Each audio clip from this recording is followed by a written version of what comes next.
Cumprimento o réu, seus advogados.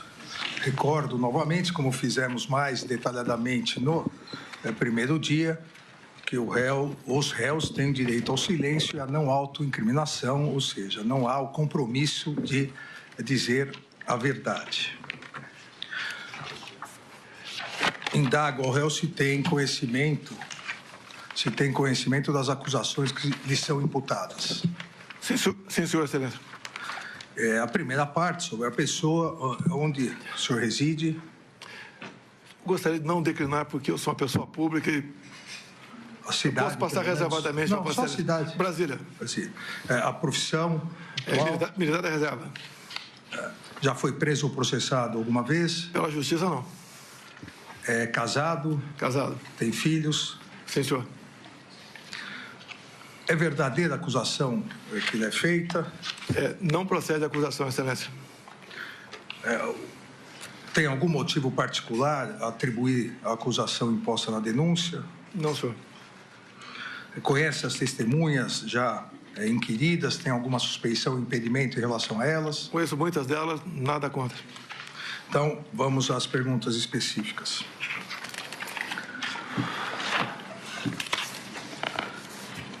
Eu inicio aqui indagando ao ex-presidente Jair Bolsonaro.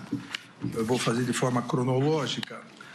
No dia 5/7/2022, a reunião ministerial, que já foi várias vezes aqui citado, uma vez que outros réus do Núcleo 1 participaram, o ex-ministro da Justiça Anderson Torres, Paulo Sérgio Nogueira, o ex-ministro da Defesa, e Augusto Heleno, também o ex-ministro da Casa, do GSI.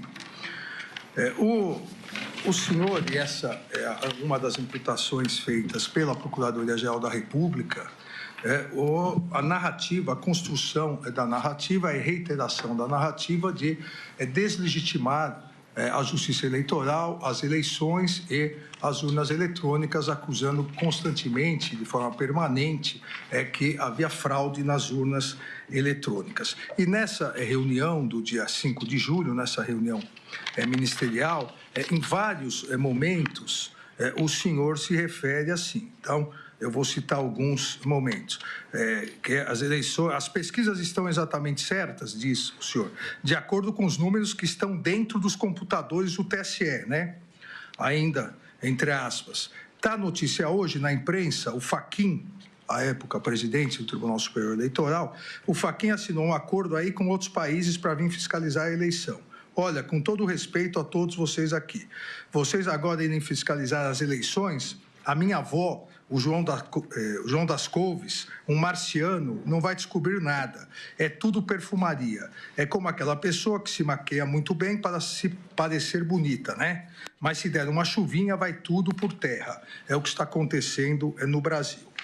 Depois, também na sequência, o senhor se referindo diretamente ao ex-ministro Paulo Sérgio diz, entre aspas, nós vamos esperar chegar 23, 24 para se fuder, depois perguntar por que eu não tomei providência lá atrás. E não é providência de força, não. Um palavrão. Não é dar tiro. Ô, Paulo Sérgio, vou botar a tropa na rua, tocar fogo aí, metralhar. Não é isso, porra. Daí para frente, quero todo ministro fale o que eu vou falar aqui e vou mostrar. Se está achando que eu vou ter 70% dos votos e vou ganhar como ganhei em 2018 e vou provar, o cara está no lugar errado. Aqui não tem ninguém com... E continua. Aí mais um trecho, entre aspas. Por que os caras estão preparando tudo, pô? Para o Lula ganhar no primeiro turno, na fraude. Vou mostrar como e por quê. Alguém acredita aqui em Fachin, Barroso, Alexandre de Moraes? Alguém acredita? Se acreditar, levanta o braço. Acredita que eles são pessoas isentas, estão preocupados em fazer justiça, seguir a Constituição? Aí, num outro trecho da reunião, também entre aspas, o nosso Supremo aqui é um poder à parte, é um super Supremo. Eles decidem tudo, fora, muitas vezes fora das quatro linhas. Não dá para a gente ganhar o jogo, né? Com o pessoal atirando tijolo da arquibancada em cima dos jogadores nossos.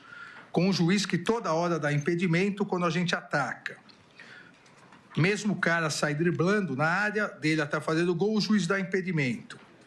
Aí, na sequência, também, eu não tenho, entre aspas, eu não tenho dúvida que está acontecendo, não tenho prova de muita coisa, mas tenho dúvida. Essas afirmações que o réu fez nessa reunião, na verdade, elas foram uma sequência de várias afirmações e várias entrevistas. Então, eu queria que o réu esclarecesse qual era concretamente o fundamento que o réu tinha para poder alegar fraudes, que havia fraudes nas eleições, fraude nas urnas eletrônicas e que os ministros do TSE, citados nominalmente, à época os ministros do Supremo, que faziam parte do TSE, do ministro Barroso, o ministro Fachin e eu, estariam direcionando as eleições. Sim, senhor ministro. Primeiro, boa tarde a Vossa Excelência, senhor ministro Luiz Fux, senhor Paulo Gonet. Eu fiquei 2 anos como vereador e 28 como parlamentar. A minha retórica sempre foi parecida com isso. Vamos lá. A questão da desconfiança, suspeição ou crítica às urnas não é algo privativo meu. Eu poderia citar vários nomes, citaria apenas alguns aqui. O senhor Flávio Dino, em 2012, quando ele perdeu a eleição, ou 2010, quando ele perdeu a eleição para o governo do Maranhão. Ele diz, eu teria um vídeo, mas foi indeferido o pedido, mas no vídeo está o seguinte: hoje eu tive a oportunidade de ser vítima de um processo que precisa ser aprimorado, ser melhor auditado, que é o sistema das urnas eletrônicas. E depois, o senhor acredita que houve fraude? Houve várias modalidades. Palavra do senhor Flávio Dino.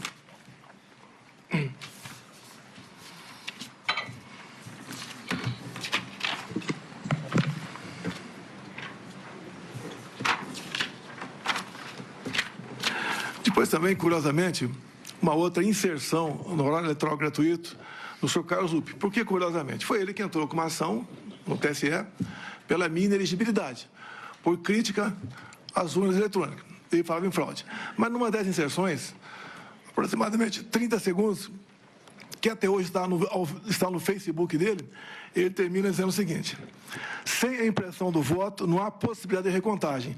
Sem recontagem, a fraude impera. Repito a Vossa Excelência, até hoje isso está lá no Facebook do senhor Carlos Lupe. Eu batalhei muito na Câmara, desde 2012, pelo voto impresso. Consegui aprová-lo em 2015 para 2016. A senhora Dilma Rousseff vetou, a proposta voltou para o Congresso, só na Câmara nós derrubamos o veto, com votos do PT, inclusive. No Senado, algo parecido, também derrubamos o veto. Fiquei feliz que teríamos, em 2018, o voto impresso. Eu não lembro se eu pedi audiência ou o ministro Fux me convidou. Eu fui conversar com ele sobre essa questão. E ele mostrou para mim que 5% das sessões eleitorais do Brasil teriam o voto impresso. Por que 5%? Porque não tinha recurso para mais coisa. E com o tempo ia chegar a 100%. Fiquei muito feliz, agradecer ao ministro Fux, me tratou muito bem. Mas, infelizmente, logo depois, por 8-3, o Supremo Tribunal Federal declarou o voto impresso como sendo inconstitucional, porque a impressão do voto poderia ferir a segurança das eleições. Bem, então tivemos o voto normal em 2018. A minha campanha 2018, algo atípico, com todo respeito, nem eu esperava que me eleger presidente, tendo em vista quem eu era. Eu era um parlamentar que não era parlamentar de partido, eu não tinha apoios políticos, mas acabei, então, como desde 2014, após o segundo turno das eleições, eu me lancei pelo Brasil falando que ia disputar a eleição em 2018, acabei me elegendo, sem antes passar por uma facada, quase me levou a óbito. Me permite estender um pouquinho mais essa questão aqui. Pode ficar à vontade. Me elegi presidente, não tinha quem botar na presidência, poucos nomes tinha para botar na presidência, acabei montando o ministério e nós aqui, com pessoas competentes, sem o critério político partidário para botar as pessoas lá, fizemos um ministério que é reconhecido por grande parte da população como um ministério excepcional. Fizemos muita coisa. Lei da Liberdade Econômica, o PIX, Água para o Nordeste, Bolsa Família, triplicamos seu valor, marcos, entre tantas outras coisas. A questão do armamento também, apesar de ser acusado de ser um armamentista visando a violência diminuiu quase 30% entre o governo anterior e o meu governo, tendo em vista a política de armamento. Bem, outra coisa importante também, onde comecei a criar inimizades cada vez maiores, desde o começo do meu mandato, foi na escolha de pessoas para compor aqui bancos oficiais estatais. Só falar de 2 estatais só.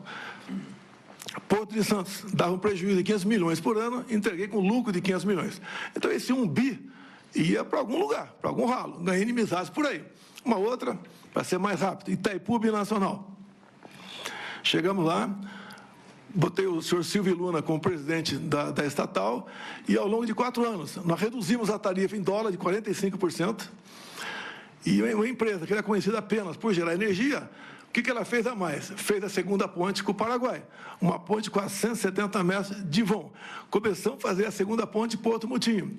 Alongamos em 600 metros o aeroporto de Foz do Iguaçu. Mais ainda, atendemos com pequenas obras de infraestrutura mais 50 municípios no entorno da bacia. Asfaltamos a Transboiadeira, 43 quilômetros. Fizemos o acesso aos aeroportos. Ou seja, sobrou dinheiro para fazer muita coisa lá. E, obviamente, isso, no passado, a tarifa era cheia e nem obra era feita e era usada à vontade esse recurso. Por que à vontade? Porque é uma empresa que não é auditada pelo TCU por ser binacional. O que os conselhos decidem está decidido e ninguém toca mais no assunto. Então, quando a gente começa a tapar os ralos da corrupção, aparece uma enormidade de pessoas que vão contra a gente. Eu não cortei recurso para a imprensa por ser malvado. É que eu fui o único presidente, senhor ministro, o único que tinha um teto de gasto pela frente. Eu não podia gastar mais do que aquilo, diferentemente do que acontece agora, do que acontecia antes de mim. Ganhei também, então, uma antipatia enorme da imprensa contra a minha pessoa. E também a questão das pautas dos costumes, né? Eu sou católico, minha esposa é evangélica, e eu sempre preservei a família e a inocência de criança em sala de aula. Mais um foco de atenção contra a gente. E até do próprio Supremo Tribunal Federal, respeitosamente, eu tinha pelo menos uma ação por semana para me explicar em 24 ou 48 horas o porquê daquilo. Mas faz parte da regra. Vossa Excelência, o senhor ministro Fux, aqui do Supremo, não me viram desrespeitar uma só ordem do senhor. Não me viram em nenhum momento eu agi contra a Constituição. Eu joguei dentro das 4 linhas o tempo todo. Muitas vezes me revoltava, falava palavrão, me revoltava, tá? Falava o que devia falar, sei disso, mas, no meu entender, fiz aquilo que tinha que ser feito. Quanto à providência na questão das eleições aqui, eu deixo claro a Vossa Excelência, as Forças Armadas não se miscuíram na política. E nem eu, como presidente, também fiz o mesmo. O senhor ministro Barroso, enquanto presidia o TSE, criou a Comissão de Transparência Eleitoral e colocou lá dentro, entre outras instituições, as Forças Armadas. O que eu falei para o ministro da Defesa? Já que colocaram a gente aqui, vamos fazer o melhor possível para auxiliarmos o TSE para que a eleição seja mais clara e transparente possível. No tocante àquela reunião de julho, onde alguns falam que reunião do golpe com 20 plaquinhas na frente das pessoas, mas 40 pessoas assistiam. Vossa Excelência falou ali que dos 70%. Coincidência, talvez, ministro? Eu complementei. Vão aparecer 49. Apenas uma coincidência. Não tinha prova de nada no tocante. Esse é um desabafo meu, com toda certeza. Dúvida sobre eleições. Aqui eu tenho um documento aqui da Associação Nacional dos Peritos Criminais Federais. Diz logo na entrada aqui: as fragilidades das urnas eletrônicas sem o voto impresso. E mais na frente, também, a Associação Nacional dos Peritos Criminais diz: fraude sistêmica facilitada, consenso científico todo sistema eletrônico / computacional possui vulnerabilidades. Então, basicamente, senhor ministro, a minha retórica me levava a falar dessa maneira. Essa reunião não era para ter sido gravada, algo reservado. Como em tudo quanto é local, se faz reunião reservada. Alguém gravou, no meu entender, de má fé. E ela tornou-se pública. Então, eu não estaria explicando essa questão aqui agora. Essa foi a minha retórica, que eu usei muito enquanto deputado e depois como presidente, também buscando aí o voto impresso como uma forma a mais de termos mais uma barreira, né, para evitar qualquer possibilidade de se alterar o resultado de umas eleições. Eu gostaria de complementar aqui, sempre lembrando ao ex-presidente Bolsonaro que a resposta é livre, responde se quiser em virtude da possibilidade de direito ao silêncio. A questão na reunião, além da imputação de fraude, de problemas urnas, também há o incentivo, e essa é a imputação feita pela Procuradoria-Geral da República, o incentivo à deslegitimação da Justiça Eleitoral. E eu leio um outro trecho aqui, com 1h, 13 minutos e 59 segundos da reunião, onde o senhor disse, entre aspas, pessoal, perder uma eleição não tem problema nenhum. Nós não podemos perder a democracia numa eleição fraudada. Olha o Fachin. O cara não tem limite. E não vou falar que o Fachin está levando 30 milhões de dólares. Não vou falar isso aí. O que o Barroso está levando, 30 milhões de dólares. Não vou falar isso aí. Que o Alexandre de Moraes está levando 50 milhões de dólares. Não vou falar isso aí. Não vou levar para esse lado. Não tenho prova, pô. Mas algo esquisito está acontecendo. Esse cidadão que está aqui é um marxista, advogado do MST. O Alexandre de Moraes, vocês sabem qual é a vida pregressa dele. O Barroso, vocês também sabem. Quais eram os indícios que o senhor tinha que nós estaríamos levando 50 milhões, 30 milhões de dólares? Não tem indício nenhum, senhor ministro. Tanto é que era uma reunião para não ser gravada, um desabafo, uma retórica que eu usei. Se fosse outros 3 ocupando, teria falado da mesma coisa. Então, me desculpem, não tinha essa intenção de acusar de qualquer desvio de conduta dos senhores 3. Se eu puder complementar. Por favor. Por ocasião das eleições, agora propriamente dito, logo um pouco avante isso aí. Acredito, senhor ministro, que foi um pouco disfuncional. Eu não pude, por exemplo, por decisão do TSE, fazer live do Alvorada. Eu cheguei aqui na casa de um conhecido para fazer uma live. Eu não pude, por ocasião do horário eleitoral gratuito, usar as imagens de 7 de setembro, usar as imagens minhas na ONU, usar imagem do outro candidato lá na comunidade do Rio de Janeiro, usando o gorro do CPX. Eu não podia usar imagens do enterro da rainha Elizabeth. Eu não podia, basicamente, fazer nada. Quase tudo era proibido. Houve decisão também que eu não podia baixar o preço do combustível, como se eu fosse baixar na canetada, isso aí. Eu fui acusado de muita coisa, inclusive pedófilo durante esse período. Agora, o outro lado, podia tudo, até me acusar de genocida. Então, tudo isso aconteceu. Quando eu não pude usar as imagens do Lula ali, defendendo o aborto, ou ao lado de ditadores, isso prejudicou a minha campanha.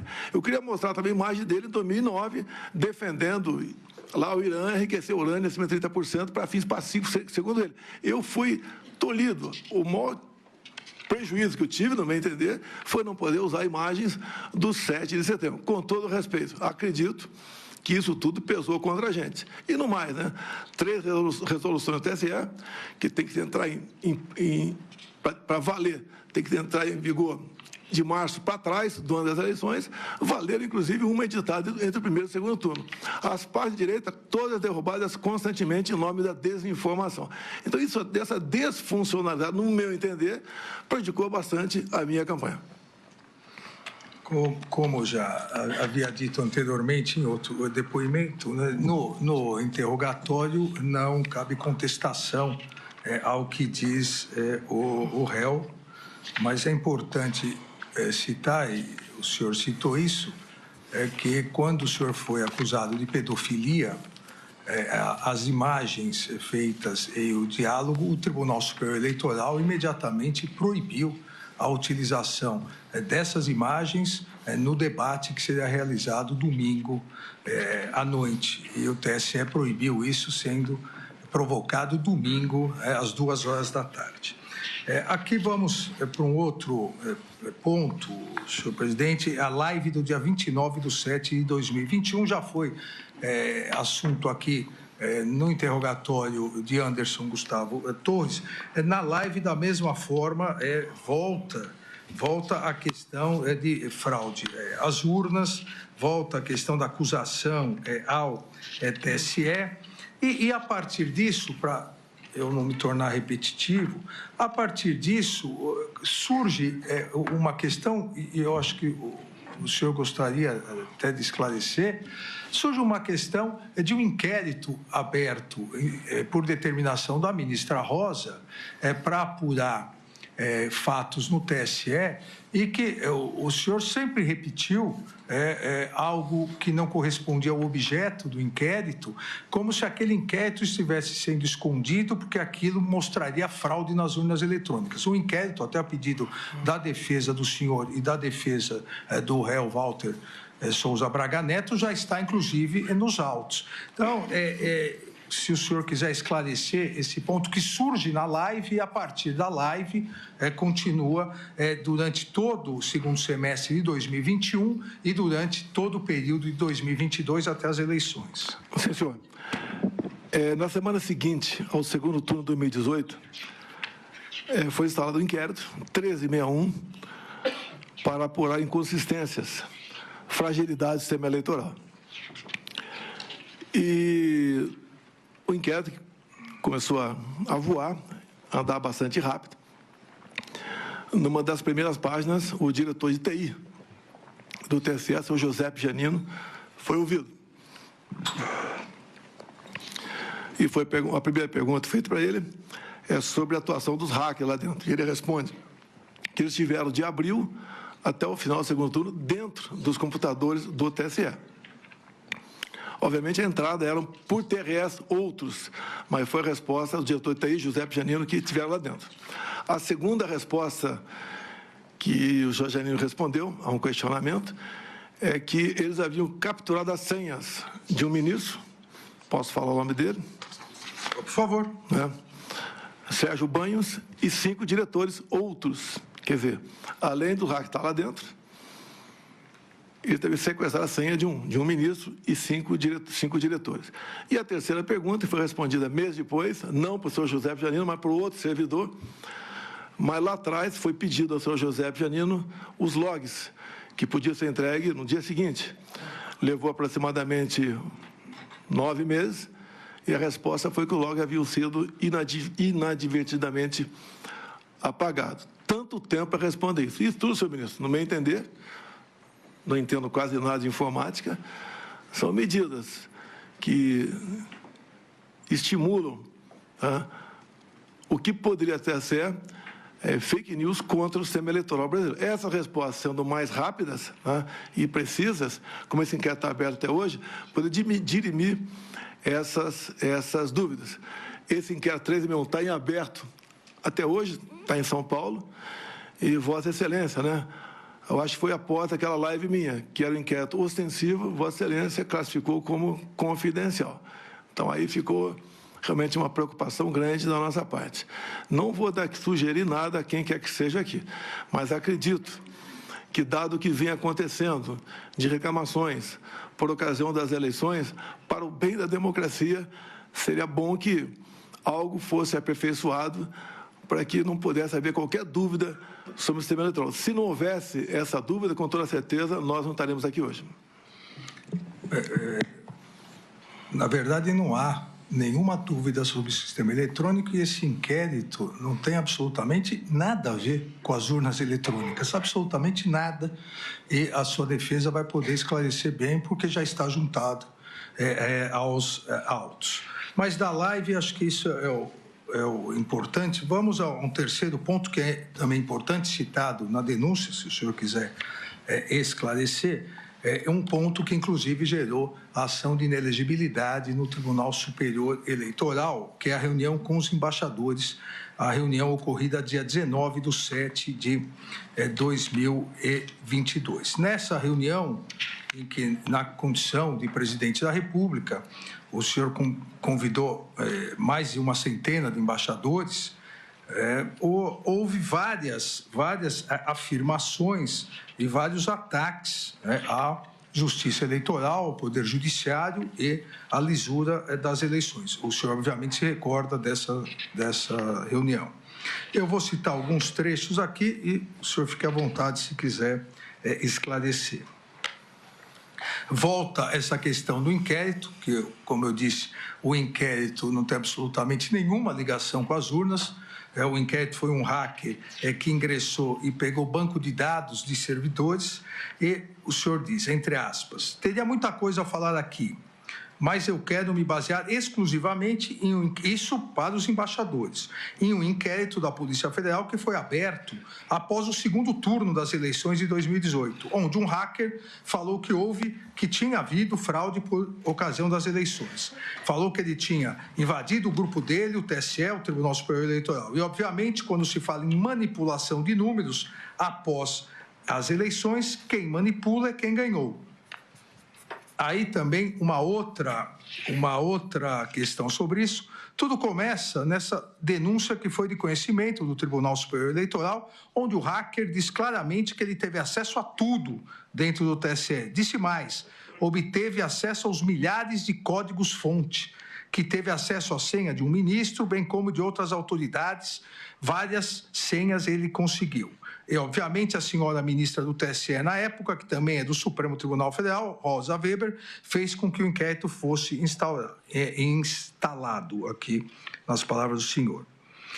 Ainda uma outra questão. A Polícia Federal pediu os logs que podiam ser entregues no mesmo dia ou no dia seguinte, mas 7 meses depois, segundo o documento comigo, o TSE informou que os logs haviam sido apagados. O que o senhor acabou de dizer, o senhor disse isso aos embaixadores. É uma coisa, também entre aspas, é uma coisa que, com todo respeito, eu sou o presidente da República do Brasil e fico envergonhado de falar isso. O que é comum, acontecer em alguns países do mundo é o chefe do executivo conspirar para conseguir uma reeleição. Estamos fazendo exatamente o contrário, porque temos pela frente 3 meses até as eleições.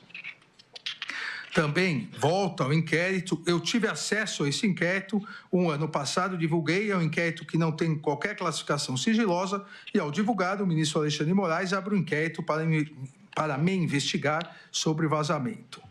E ainda, o que nós temos aqui no Brasil é que, quando se fala em eleições, elas têm que ser totalmente transparentes, coisa que não aconteceu em 2018.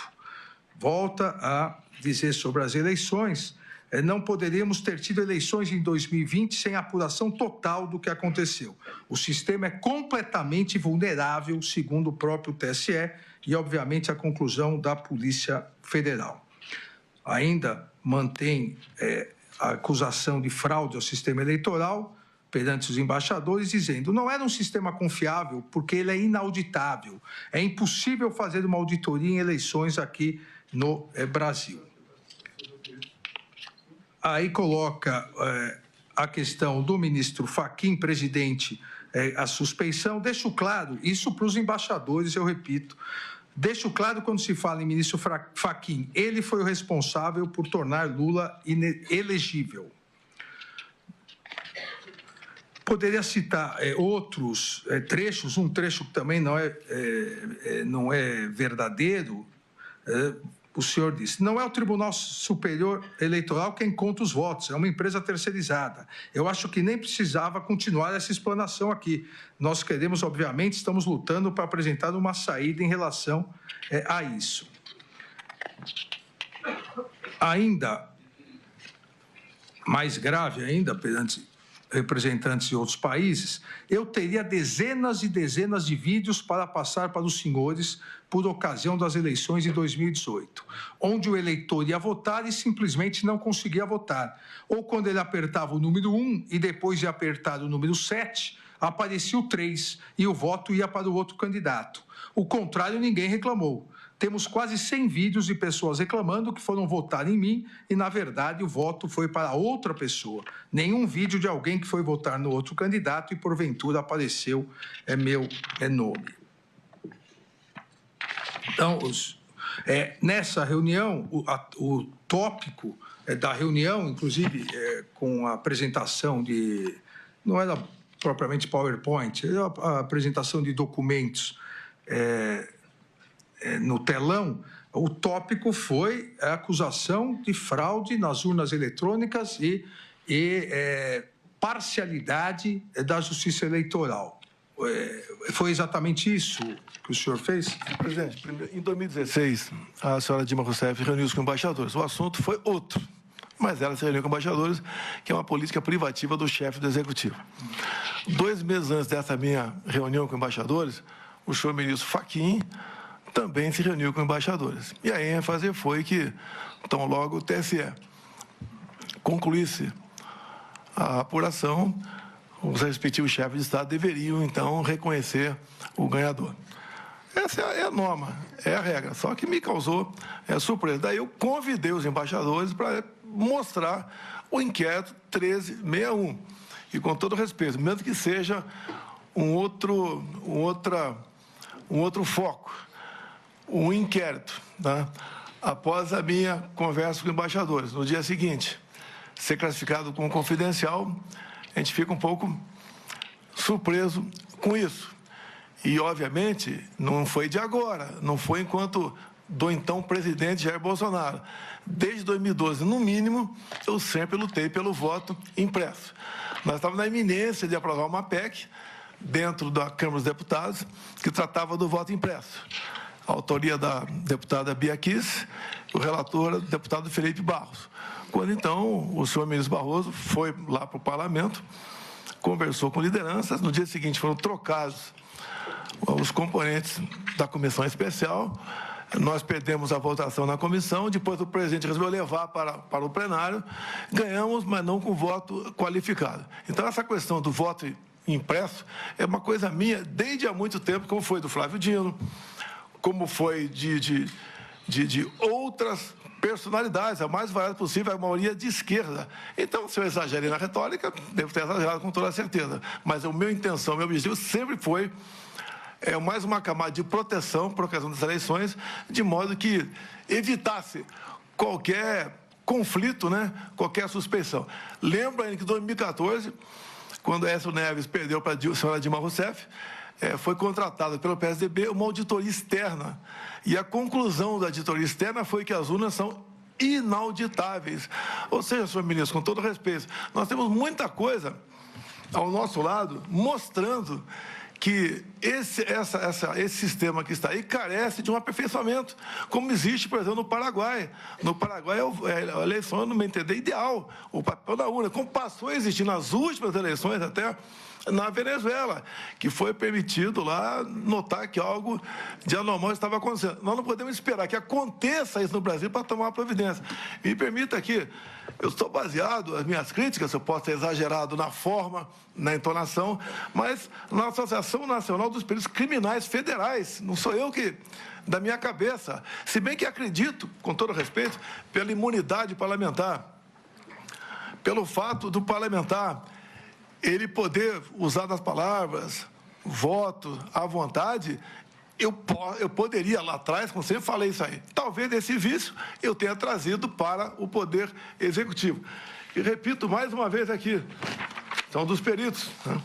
Mais uma vez, fraude sistêmica facilitada,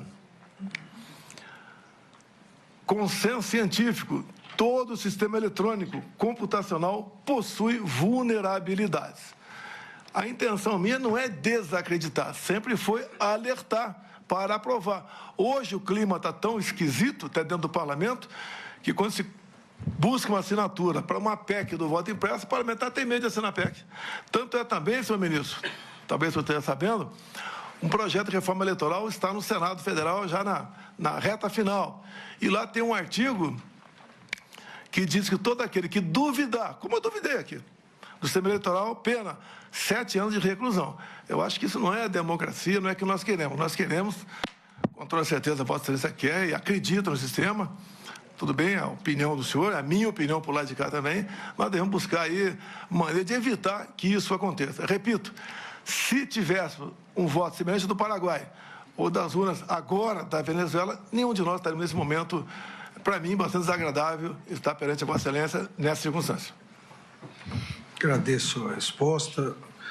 Uma outra questão que me parece importante, o senhor acompanhou aqui os outros interrogatórios, acompanhou também a oitiva das testemunhas de acusação e defesa, e um dos pontos levantados na acusação e tratado nessa ação penal foi a operação realizada pela Polícia Rodoviária Federal no dia do segundo turno, a partir de boletins de inteligência realizados, e a imputação que é feita e foram direcionados para onde o candidato adversário, o senhor, hoje é presidente da República, onde ele tinha tido mais votos no primeiro turno, principalmente na região Nordeste, que lá fosse feita uma operação para evitar que os eleitores chegassem. Essa é a imputação feita pela Procuradoria-Geral. O senhor teve conhecimento dessa operação?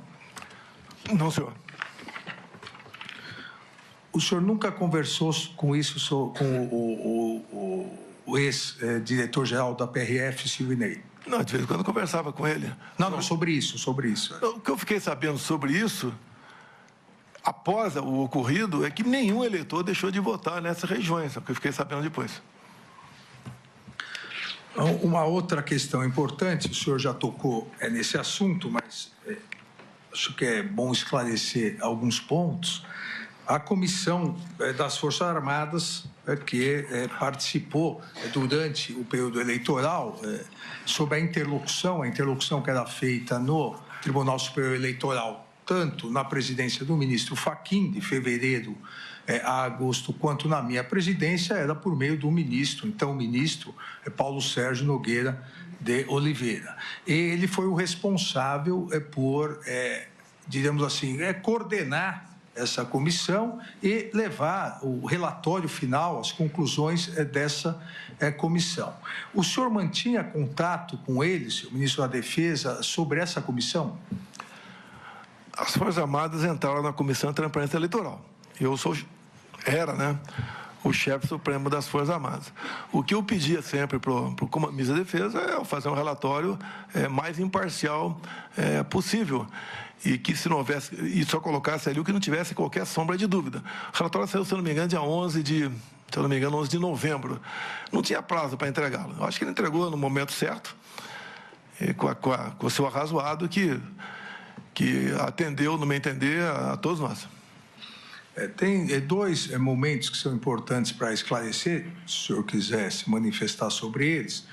O primeiro é o momento em que o então ministro da Defesa, o general Paulo Sérgio, ele comunica ao TSE e pede uma reunião para entregar essa conclusão que teria sido já realizada pela comissão.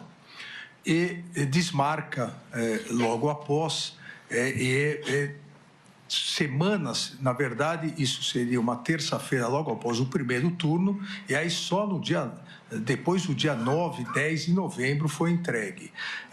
O senhor ficou sabendo disso? O senhor pressionou ele para que ele revisse essas conclusões? O meu relacionamento com qualquer ministro nunca foi sob pressão ou sobre autoritarismo. Em especial, posso dizer até os chefes militares, aí incluídos os comandantes, era uma relação bastante fraternal entre nós. Jamais eu pressionei, seja o ministro que for. E também, obviamente, nesse grupo aqui, o ministro Paulo Sérgio, o nosso ministro da Defesa. Então, não houve pressão em cima dele para fazer isso ou aquilo. Nós conversávamos sobre o ocorrido, né? E o relatório dele contou com o meu acordo. Mas o senhor chegou a conversar com ele logo após o primeiro turno, pedindo para que ele aguardasse o segundo turno para enviar o relatório que já estaria pronto? Não me lembro de ter agido dessa maneira, mas devia ter uma norma. Se tivesse que apresentar logo ao primeiro turno, escrito em algum lugar, ele teria apresentado. Eu acho que não existia isso lá no documento que criou a Comissão de Transparência Eleitoral. E a segunda questão importante a esclarecer sobre esse tópico, após a apresentação do relatório das conclusões da Comissão das Forças Armadas, o Tribunal Superior Eleitoral emitiu uma nota em relação a essas conclusões. E houve uma espécie de réplica do Ministério da Defesa, dizendo que, apesar de ter entregue aquele relatório, que não apontava nenhuma fraude, nenhuma vulnerabilidade, não poderia dizer que isso não poderia vir a ocorrer. O senhor chegou a conversar com o então Ministro da Defesa para que ele soltasse essa nota? Eu tomei conhecimento disso, teve minha aquiescência. Agora, como diz aqui no relatório aqui da Associação Nacional de Peritos Criminais, né? Todo o sistema eletrônico possui vulnerabilidades. O que não é vulnerável hoje pode ser amanhã. Então, passou a ser uma preocupação nossa, porque estavam inseridos dentro do processo eleitoral via a comissão criada pelo ministro Barroso. O senhor teve contato com o relatório final das Forças Armadas? O ministro Paulo Sérgio mostrou para o senhor? Ele entregou, eu tomei conhecimento sem problema, não houve reação nenhuma da minha parte, nenhuma. E o senhor acreditou no relatório das Forças Armadas? Como a partir do momento que você não tem prova de nada, a gente acredita. E vamos, da minha parte, eu vou continuar, né, enquanto for possível, buscando colaborar com o TSE para que não haja qualquer dúvida. Pode até não ter havido nada no passado, mas a dúvida, eu acho que ela faz parte da nossa vida, faz parte da democracia, a crítica. E assim a gente vai continuar agindo, mas sem nenhuma intenção de afrontar o poder, aí, o judiciário no caso.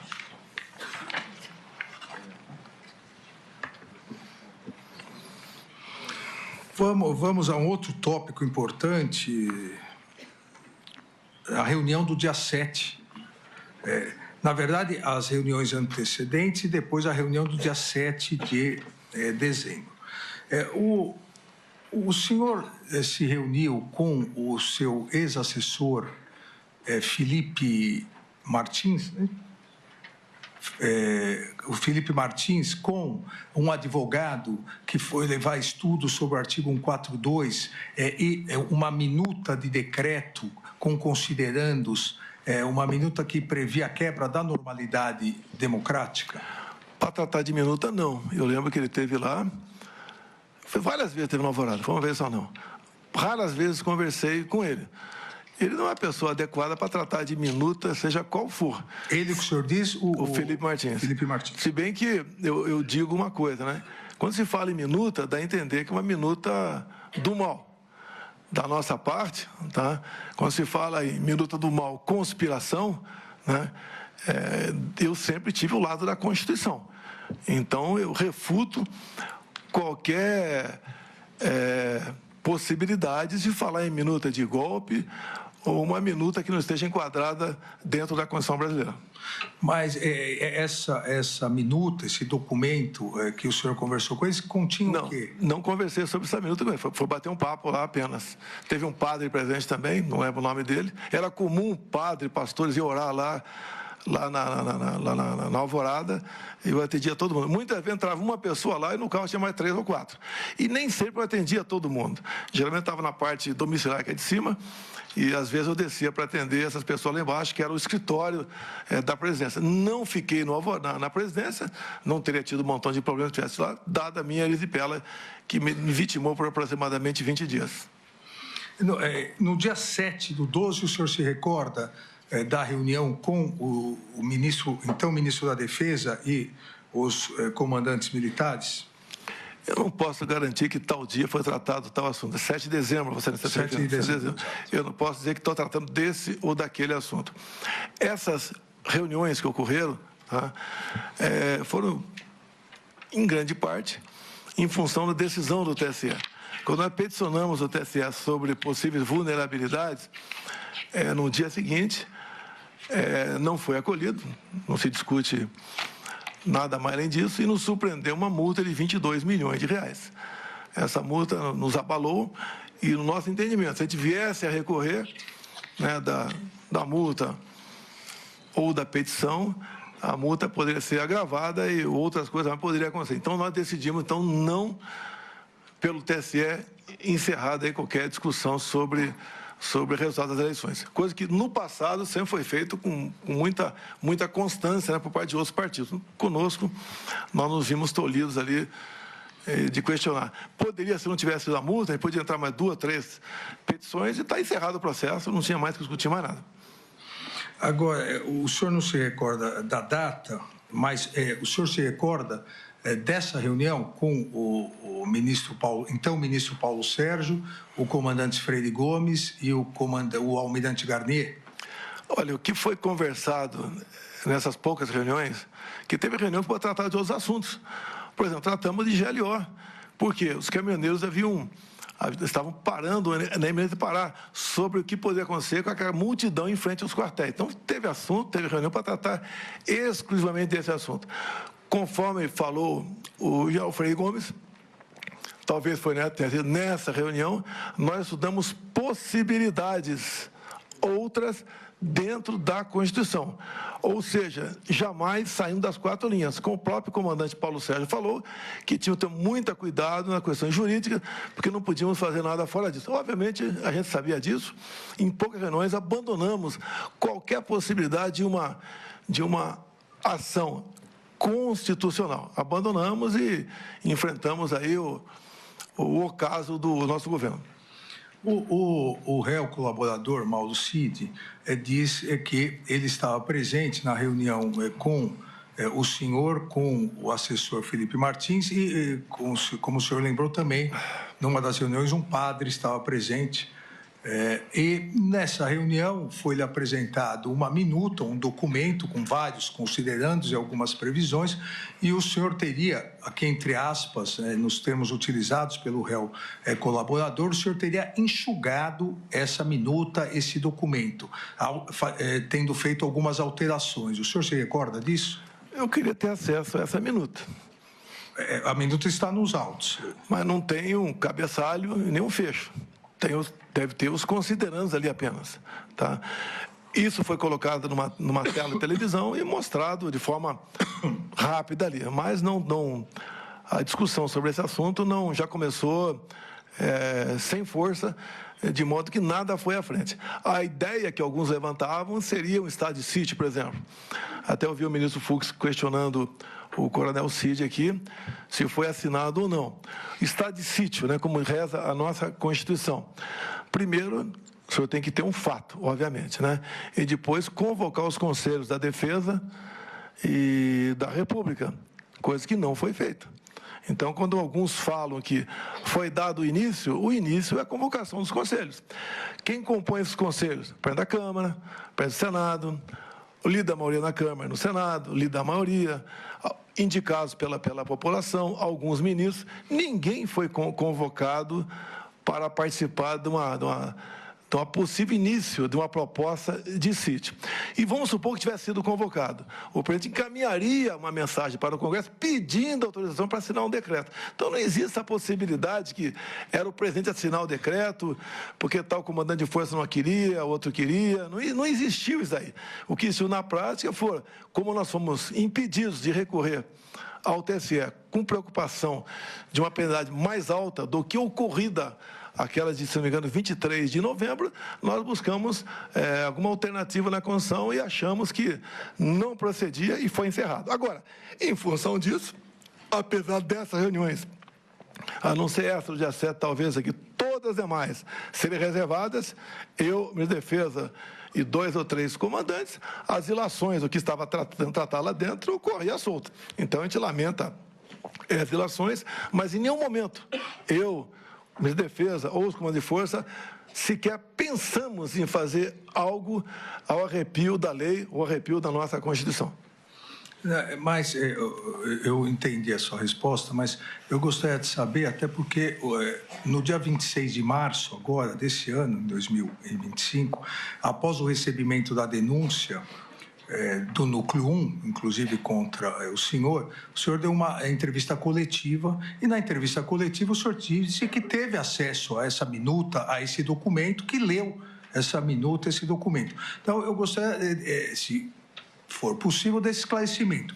Chegou uma minuta, um documento, um esboço, como o senhor queira chamar, por parte do assessor Felipe Martins, o senhor teria enxugado, alterado alguma coisa e teria, nessa reunião do dia 7, mostrado ao comandante, ao almirante Garnier, ao ministro, então, o ministro Paulo Sérgio e ao comandante Freire Gomes? Não procede o enxugamento, né? Tinha os considerandos.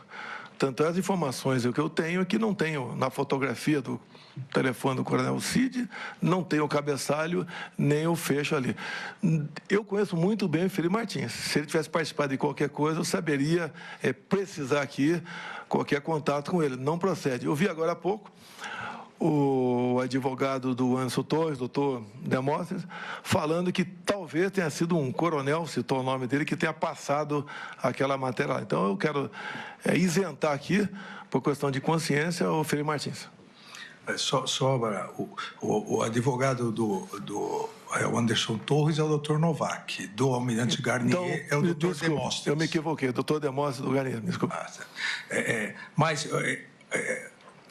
tirando aqui o Felipe Martins desse momento, mas nessa reunião o senhor mostrou ao comandante Freire Gomes algum documento, como ele disse. Foi passado na tela.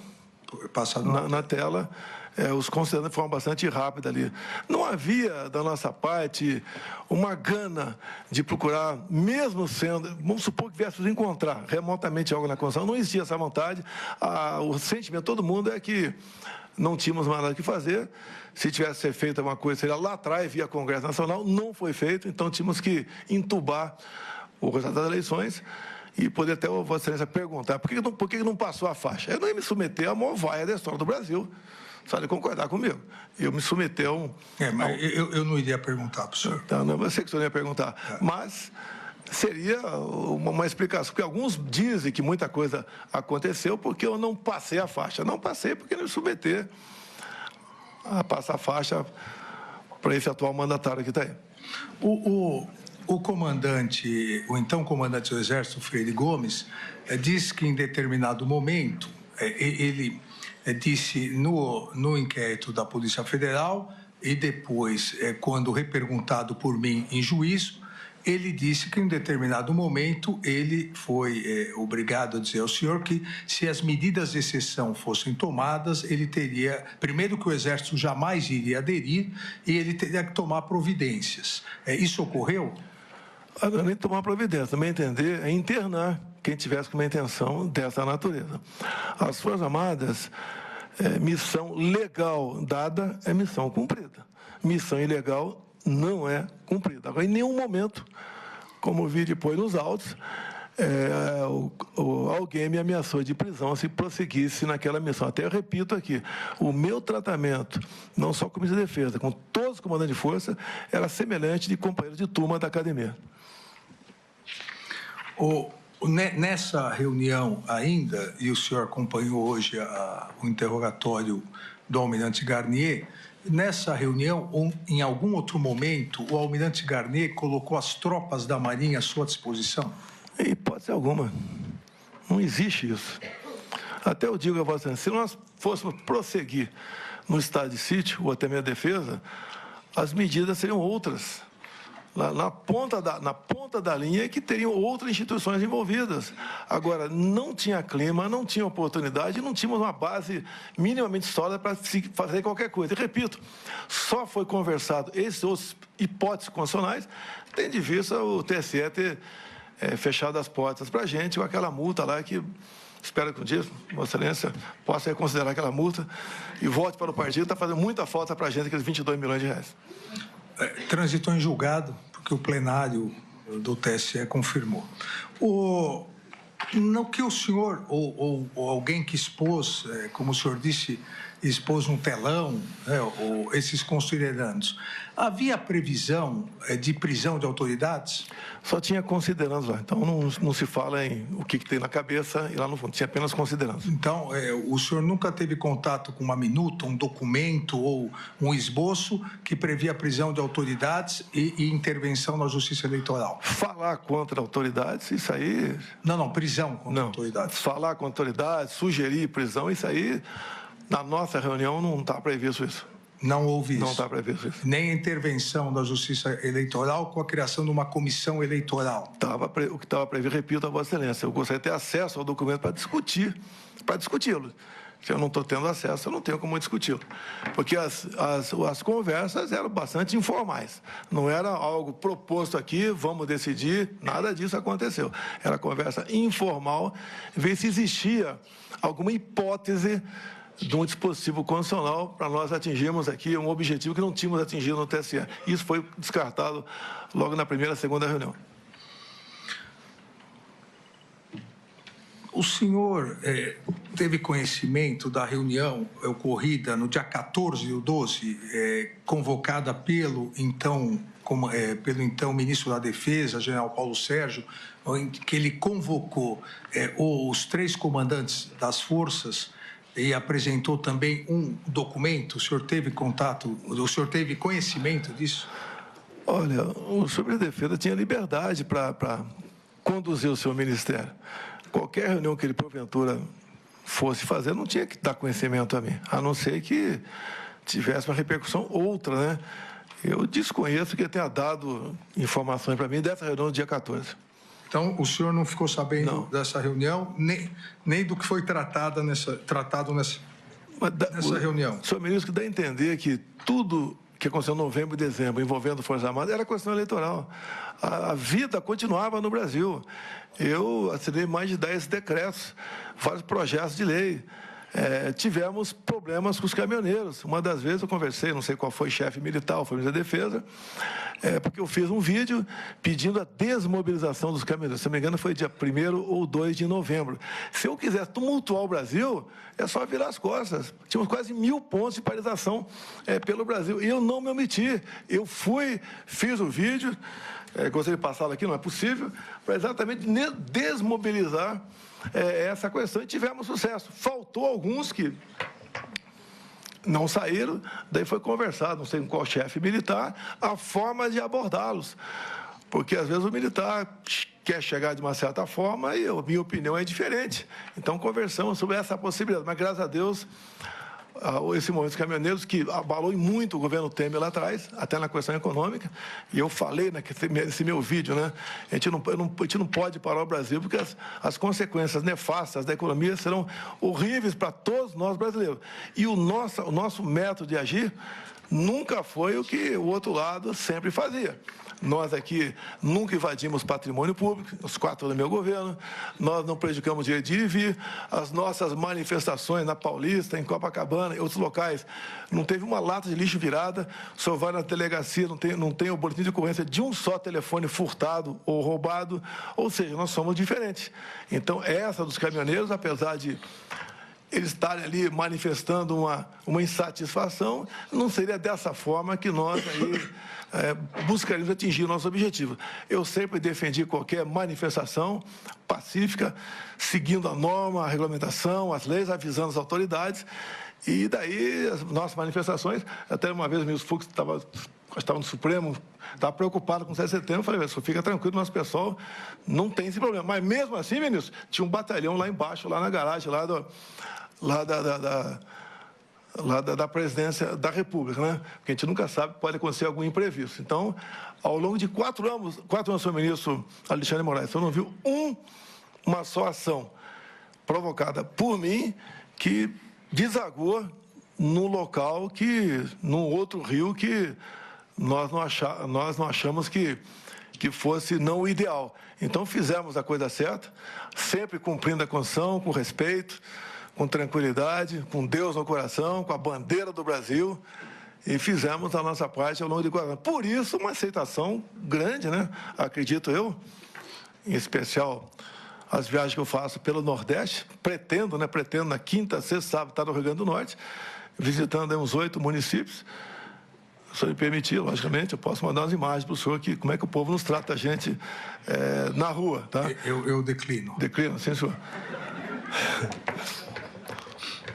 Posso fazer uma brincadeira? O senhor que sabe. Respeito. Eu perguntaria aos seus advogados antes. Eu gostaria de convidá-lo para ser meu vice em 26. É isso aí. Eu declino novamente. Meu ministro, desculpa aqui. Então, dizer a Vossa Excelência que o meu comportamento, minha maneira de ser, tivemos alguns contatos, conversei com Vossa Excelência em dezembro de 22, tive no Supremo Tribunal Federal, depois das eleições, o senhor estava presente lá com mais 7, 8 ministros, está o Paulo Guedes com a gente. Acredito que o senhor não tem bola de cristal, mas o senhor olhando para a minha fisionomia, eu sempre procurei transmitir a verdade acima de tudo. Golpe de Estado, né, que o senhor vai chegar lá, está chegando lá. O golpe de Estado não são meia dúzia de pessoas, 2 ou 3 generais e meia dúzia de coronéis. Só pode ver, muitos chamam o Temer de golpista até hoje pelo impeachment. A questão de 64, que a esquerda chama de golpe até hoje. Teve o apoio do Congresso Nacional, de toda a imprensa, exceto o Jornal Última Hora, da Igreja Católica, das senhoras nas ruas com a marcha de Deus com a família, a classe empresarial, o pessoal do agro, o apoio externo, tudo isso foi presente. Falar em golpe de Estado, dessa forma como se tratou aqui, o que aconteceu, em especial depois do meu governo, onde estava fora do Brasil, graças a Deus estava fora do Brasil, sem qualquer participação minha, sem qualquer liderança, sem Forças Armadas, sem armas, sem um núcleo financeiro, sem nada, isso não é golpe. Isso não é golpe. Até o Jornal do Estado de São Paulo fez um editorial há poucos meses atrás, que falou que o PT, sem a falsa bandeira da defesa da democracia, não tinha o que apresentar junto à população. E a gente vê que a gente está no caminho certo, né? O embate político é diferente do embate de Vossa Excelência com os colegas no tribunal. Para nós não é a canela que é o limite, né? Às vezes é do pescoço para baixo.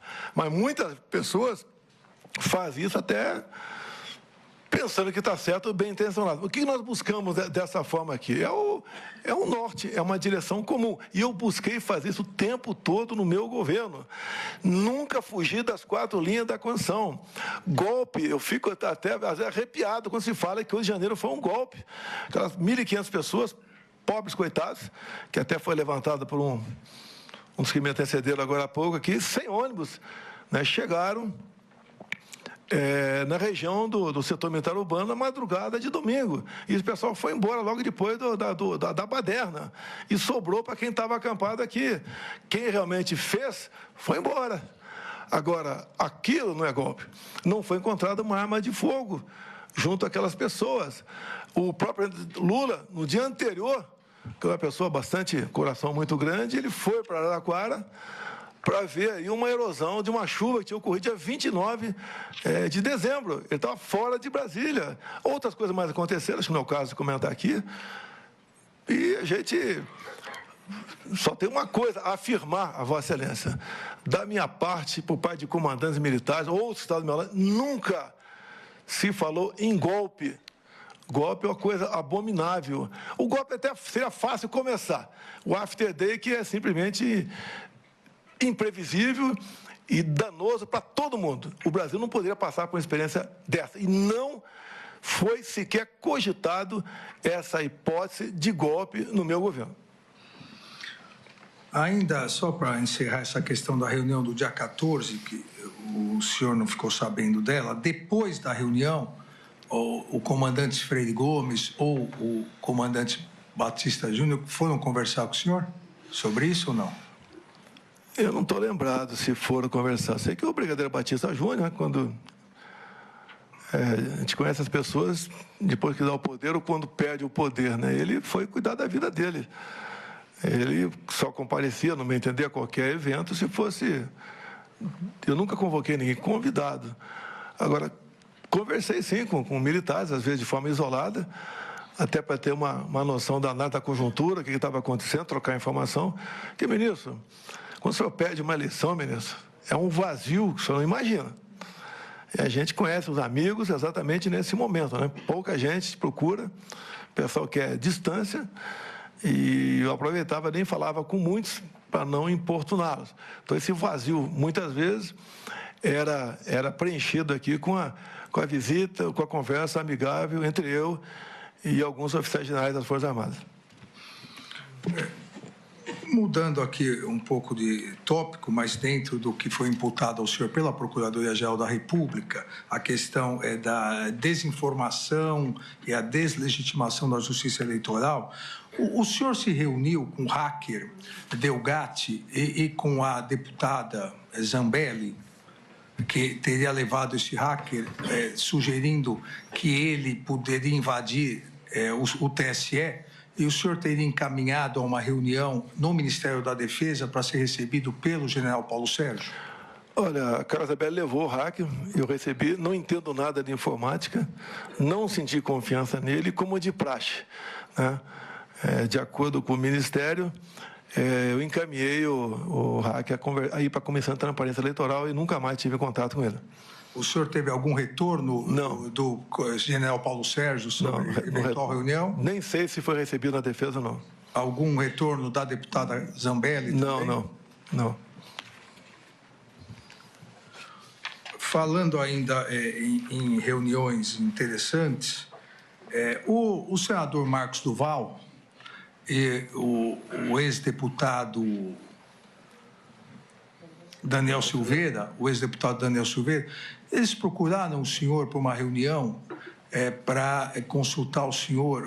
Na verdade, primeiro, o ex-senador Marcos Duval procurou o senhor com o deputado dizendo que teria uma gravação contra mim e depois pedindo apoio para fazer uma gravação clandestina. O senhor se recorda disso? Eu recebi o senador, é um senador da República, até aquela data é um senador normal, e também o Daniel Silveira, tá? Ouvi e despachei, e de repente eu recebi um zap que encaminhou para mim, e deve ter encaminhado a Vossa Excelência também, pelo que eu fiquei sabendo ali. Eu respondi para ele embaixo, né? Coisa de maluco. E não toquei mais no assunto, e nunca mais recebi ou conversei.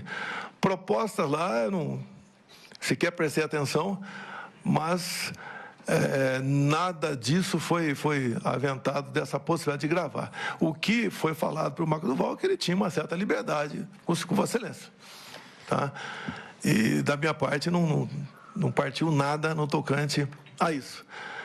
A partir daquele momento, o senador ali não fez mais parte de qualquer contato comigo, tendo em vista ali o vazio da conversa que ele teve juntamente com o Daniel Silveira. Ainda um esclarecimento sobre uma outra reunião, essa após o período eleitoral. O senhor convocou ou convidou o general Teófilo para uma conversa diretamente com o senhor, sem a intermediação do comandante Freire Gomes? Olha, a família Teófilo é muito grande. Tem um mais antigo que eu, 1 ano, que foi candidato a governador pelo Ceará, junto comigo lá atrás da presidência. Tem outro mais novo um pouco que serviu comigo. E tem mais 2 irmãos. Então, a família tradicional. E eu convidei o Teófilo para bater um papo, fazer uma análise da conjuntura, trocar uma ideia pela consideração que eu sempre tive para com a família dele. Nada mais além disso. Agora, quando eu convido alguma pessoa, o que é natural, se ele, na cadeira que tem alguém acima, ele participa, que foi convidado para conversar comigo. Sem nenhum problema a conversa com o João Teófilo.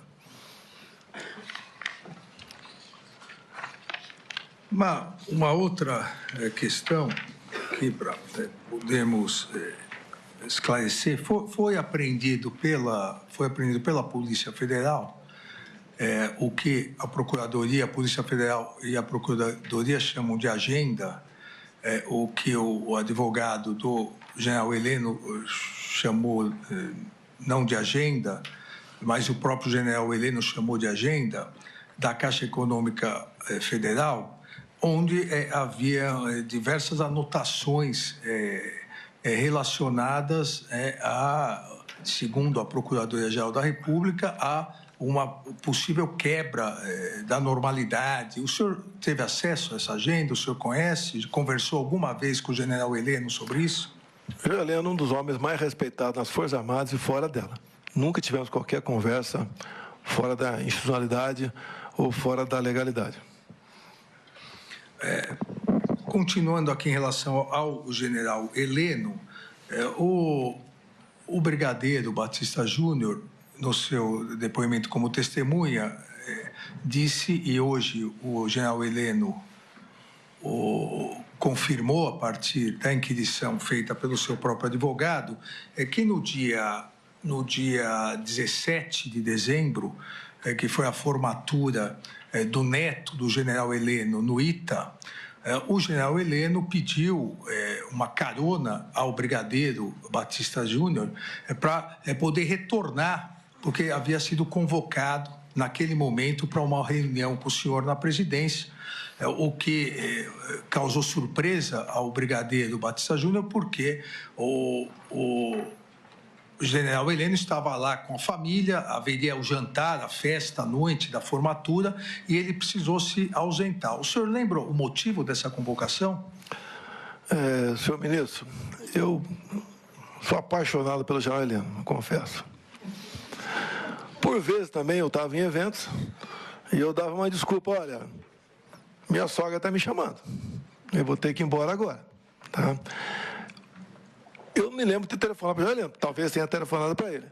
E se ele falasse, eu estou aqui na formatura, eu ia falar, general, deixa para a semana que vem, ou 2 dias depois da manhã. Então, não, se tivesse falado isso comigo, se eu telefonei para ele, teria acertado. Tanto é que eu não me lembro de qualquer reunião reservada sozinha, eu e Heleno. O general Heleno ia algumas vezes lá na Alvorada, batia um papo. E também acho que sentia um vazio dentro dele, né? Porque não é fácil a gente perder algo que tinha convicção que ia ganhar. E nada mais além disso aconteceu com o João Heleno. Agora, repito a Vossa Excelência, isso é tudo conduzindo para algo irregular que estava fazendo. Eu vi a declaração do ministro José Múcio, da Defesa, no Roda Viva, né? Há poucos meses, ele falando que 8 de janeiro não foi golpe. Também o ex-ministro Aldo Rebelo, a mesma coisa. Também o ex-ministro da Defesa, Nelson Jobim, a mesma coisa, que foi presidente do TSE, inclusive. Outras, José Sarney, todo mundo falando isso, respeitosamente. Tá? O 8 de janeiro não é questão de opinião, é questão de fato. Preenche os requisitos para um possível golpe de Estado? Acredito que não. Tenho certeza que não. Eu estou com 70 anos de idade, tá? Que pese alguns deslizes na minha vida, eu tenho plena consciência o que é um ato dessa natureza. Te confessar uma coisa a Vossa Excelência, quando me elegi presidente da República, eu ajoelhei e falei, meu Deus, qual pecado eu cometi para pagar o preço de uma presidência? Coisas que aconteciam ali no começo do mandato, tinha gente poderosa, não do teu poder, né? Do legislativo, praticamente botar o dedo na cara e falar, eu quero tal ministério, eu quero tal diretoria de tal banco, você não governa. É um inferno aquela vida. Mesmo assim, conseguimos, né, segurar muita coisa e dada a qualidade dos ministros, né, a voluntariedade deles, nós conseguimos superar uma pandemia, uma guerra lá fora, uma crise hídrica, uma catástrofe de Brumadinho, e de 4 anos tivemos apenas 2 anos pela frente. Não foi fácil. Então, quando se fala em presidência da República, né, no dia que saiu o resultado, até dei um pulinho lá, mas depois que era real, né? Eu tinha 2 alternativas, né? Praia ou Planalto. Me dei mal, vim ao Planalto. Dei o melhor de mim, sofri muito, minha família sofreu muito. O senhor não imagina o que é trabalhar de domingo a domingo, raramente uma folga lá para o Guarajá para dar uma volta de jet ski, e sendo massacrado o tempo todo por grande parte da nossa mídia, porque não é que eu cortei a propaganda por maldade, é que eu tinha teto de gastos. Nenhum governo, o presidente Temer aprovou o teto de gastos, eu votei favorável ao teto de gastos, concordo, tá certo? Mas nem o presidente Temer teve o teto de gastos, porque passou para outro governo essa questão, e nós conseguimos segurar a economia graças a essa emenda da Constituição, que foi revogada ainda na transição, O senhor pode ver, foi revogado na transição. Na transição mesmo, os deputados não estão mais com o senhor. O senhor é presidente, mas o senhor está ali chupando um bagaço de cana o tempo todo. Ou seja, fizemos a nossa parte, demos tudo de mim. Me permita confessar uma coisa, Vossa Excelência, acho que vale a pena até para quem está nos ouvindo aqui. Mesmo no meu governo chegou um deputado, chamou de apelido, né? Ele tinha um apelido, né? Quando era deputado. Ele falou: você precisa arranjar uma grana para quando você deixar aí o governo. É um susto, né? Que grana é essa? Tem que arranjar algumas dezenas de milhões de reais, porque quando você deixar o governo, você vai ter problemas seríssimos com a justiça. O pessoal vai para cima de você, como foram para cima de quase todos. Eu não fui para cima do Temer, obviamente, uma certa liberdade com ele, amizade, tenho carinho e consideração muito grande por ele, mas não pedi para brincar contra quem quer que seja. Não persegui ninguém, não aparelhei em instituição nenhuma, não botei amigo meu em lugar nenhum. Ou seja, estritamente voltado para atender o anseio da nossa população. E eu falei para esse colega, né? Eu só tinha uma maneira de arranjar essa grana, fazendo besteira. Não vou fazer. Se não fosse a campanha de Pix, que eu não fiz, eu não estaria como estaria sobrevivendo hoje em dia.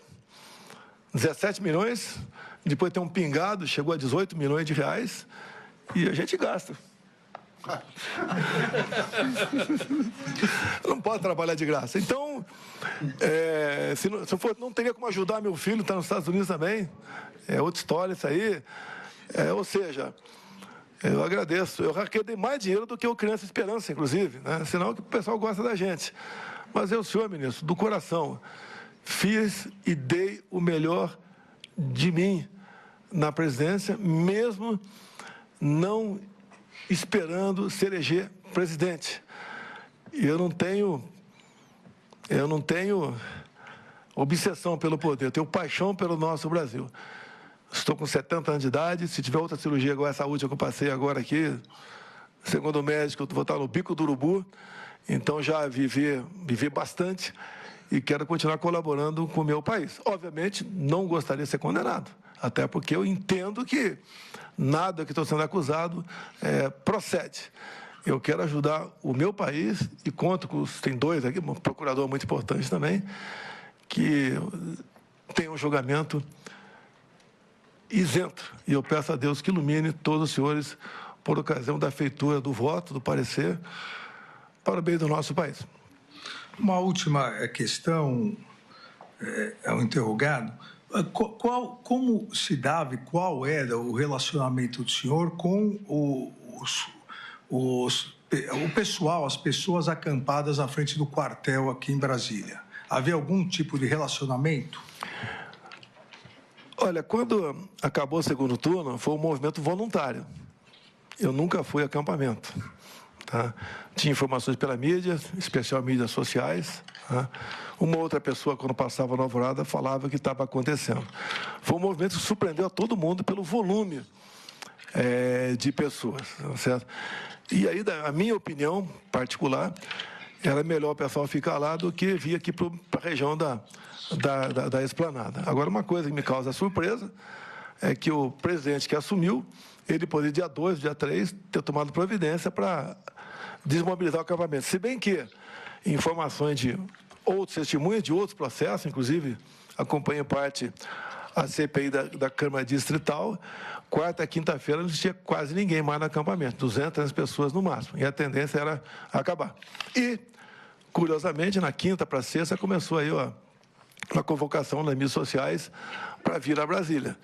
E segundo informações de depoentes aqui, na madrugada de domingo chegou a ter 100 ônibus lá, 100 ônibus, 40 pessoas, cada um 4.000 pessoas. E essas pessoas não vão entender que vieram para cá e fizeram o que não podia ser feito, o que o nosso pessoal nunca concordava com isso. Mas a confusão estava feita e as consequências nós sabemos. Eu, particularmente, me desculpa, senhor ministro, eu não consigo entender certas penas para pessoas que mal sabiam o que estava fazendo naquele momento, até porque não tinha uma liderança, não tinha nada para que fosse caracterizado como um ato, né, estimulado ou programado por alguém naquela tentativa, né, violenta de atentar contra o Estado Democrático de Direito. O senhor teve algum contato com o caminhoneiro Lucas Durlo? Não lembro desse nome. Pode até aparecer uma fotografia minha dele por aí, mas não tenho a menor ideia quem seja essa pessoa. O senhor se recorda se o general Mário Fernandes pediu ao senhor para uma intervenção a favor desse caminhoneiro que era proprietário de caminhões e estava nos acampamentos? Olha, meu contato com o Mário Fernandes é muito pouco. Ele estava subordinado ao ministro Ramos, né, e foi algumas vezes lá na Alvorada. Não quer dizer que vai na Alvorada, conversa comigo. Ali passou. Se eu tivesse cumprido o expediente sem ele vipela na presidência, nada disso teria acontecido, porque o registro dessas pessoas todas seriam normais, né, e lá passou a ser anormal.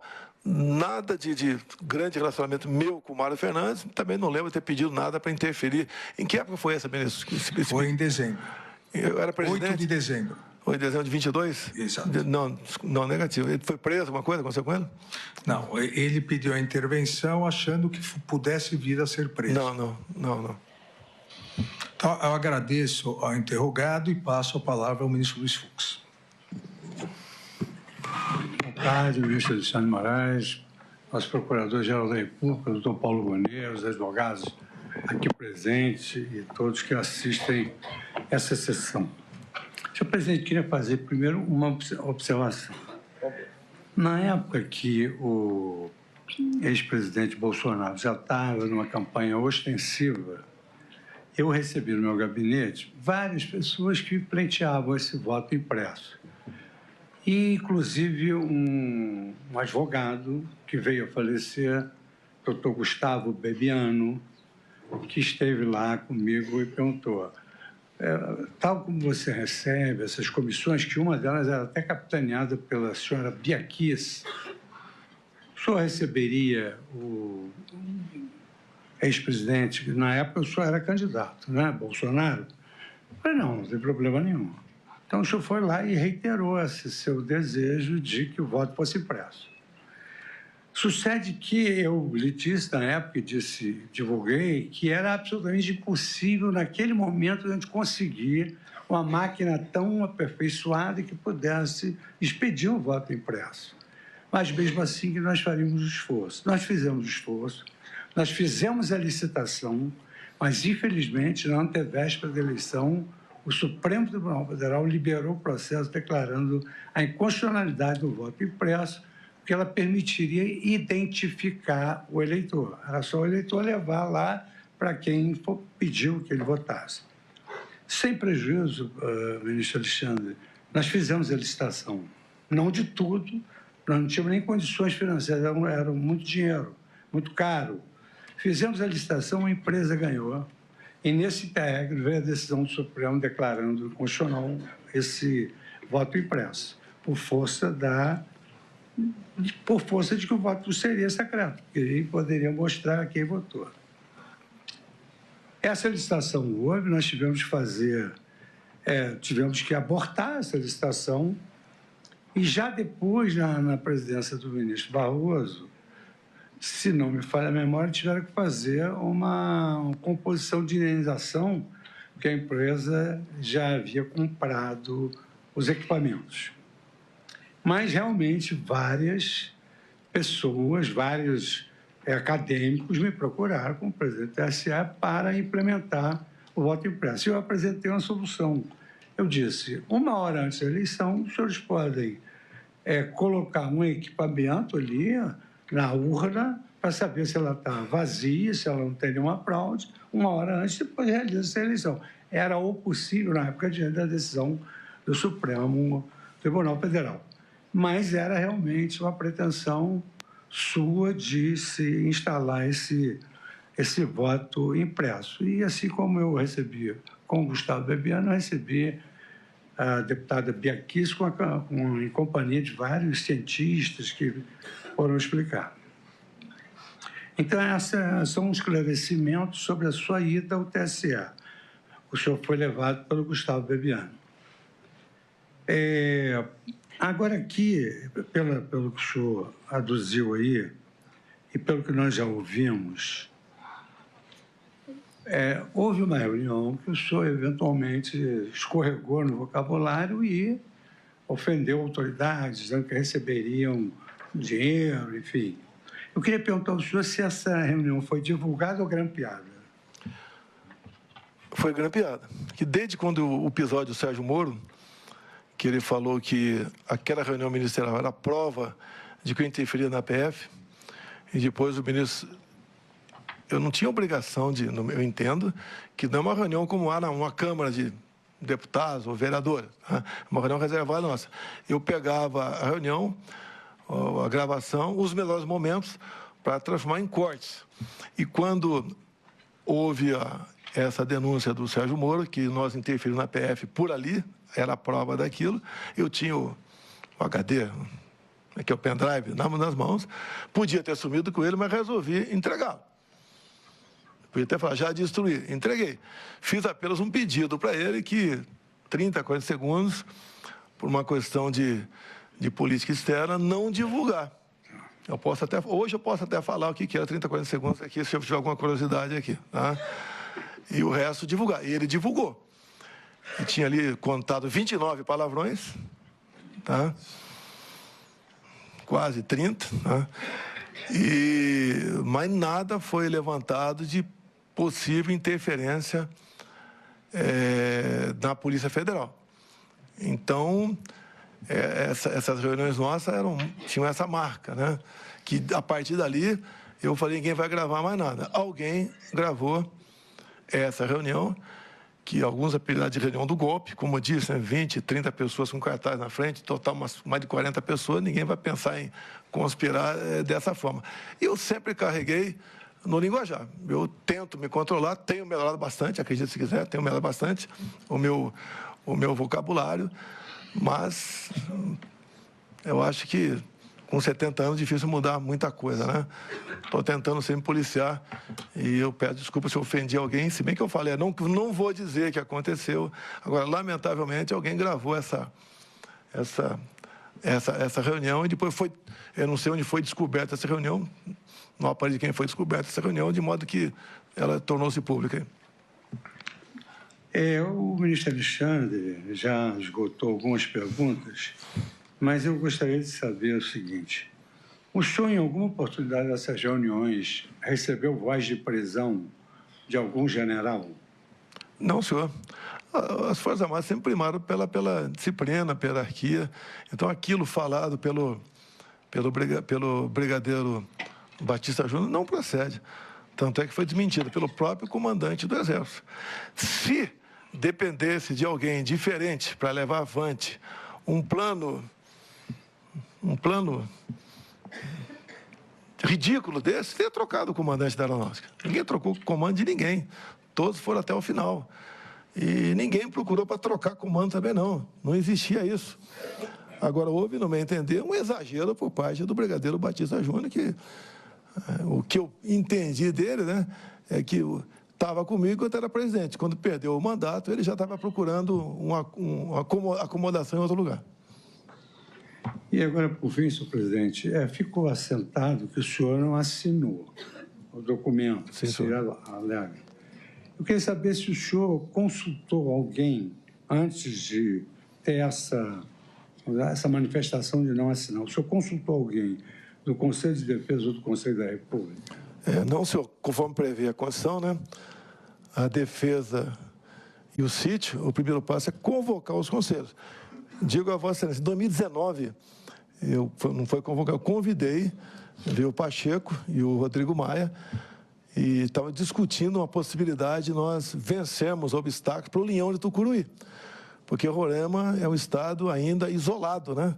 Dependia da energia da hidrelétrica de Guri, na Venezuela, que entrava em pane o tempo todo, e, por nosso lado, não tinha como a gente vencer o obstáculo, estava o trabalho de ONGs, parte da MP, para a gente construir uma união paralela à rodovia Manaus-Boa Vista, uma coisa que não consegue entender. Então, convidei os dois e falei da possibilidade, se tínhamos algum embasamento para o estado de defesa, para a gente poder construir uma união lá de Tucuruí. Eu lembro que o Rodrigo Maia ficou mais conta do que quando meio, o Pacheco ficou mais meio do que contra, e ali, nessa discussão com pessoas, graças a Deus, competentes do nosso lado, chegamos à conclusão que não era o caso levar avante a questão do estado de defesa. Mas, se fosse tomar essa providência, né, é um decreto presidencial, mas o primeiro passo, de qualquer maneira, é convocação dos dois conselhos para a gente dar, então, o primeiro passo. Alguns acham que só foi cogitado. Não foi cogitado. Até porque é algo constitucional, defesa e sítio, e, não, como Vossa Excelência bem perguntou para mim agora, não houve a convocação dos conselhos. Então, nada a gente podia fazer. Linha de frente. Oferecimento KTO.bet.br. Jogue com responsabilidade. Site proibido para menores de 18 anos. E a seleção brasileira finalizou a sua preparação para o duelo contra o Paraguai nesta segunda-feira. O jogo nesta terça, aqui na Arena do Corinthians. A equipe brasileira pode garantir a vaga para a próxima Copa caso vença o Paraguai. Placar mínimo 1-0 já resolve. E a Venezuela não vence o Uruguai, jogo que acontece um pouquinho antes, às 8 horas da noite. A seleção brasileira entra em campo às 9h45 e deve entrar com novidades. Pelo menos uma. Rafinha de volta de suspensão. Cumpriu no jogo contra o Equador, deverá estar entre os titulares, provavelmente no lugar de Estevão. Então é isso, Brasil e Paraguai. Jovem Pan vai transmitir e trazer todos os detalhes dessa partida. É a seleção pentacampeã tentando garantir vaga na próxima Copa do Mundo. O maior campeonato de apostas do Brasil começou. Chegou a hora de desafiar os nossos amigos e descobrir quem será o verdadeiro guardião das odds. Se liga nos prêmios. R$1.000 para o melhor palpiteiro do dia. 1.000zão todos os dias, titio. E no final, os 10 melhores de cada mês disputam o prêmio de R$1 milhão. Aqui na KTO, todas as apostas contam para que qualquer pessoa de qualquer lugar do Brasil seja o grande campeão. Bora!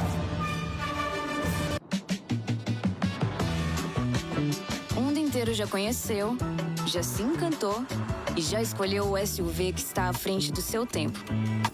Novo BYD Song Plus. O carro que conquistou o mundo acaba de chegar ao Brasil. O SUV com um Plus em cada detalhe. Novo BYD Song Plus. Aquele Plus que o mundo todo ama. BYD. Construa seus sonhos. Os principais assuntos que te deixam bem informado. Morning Show, de segunda a sexta, às 10 horas da manhã, na Jovem Pan News. A opinião dos nossos comentaristas não reflete necessariamente a opinião do Grupo Jovem Pan de Comunicação. Realização Jovem Pan News.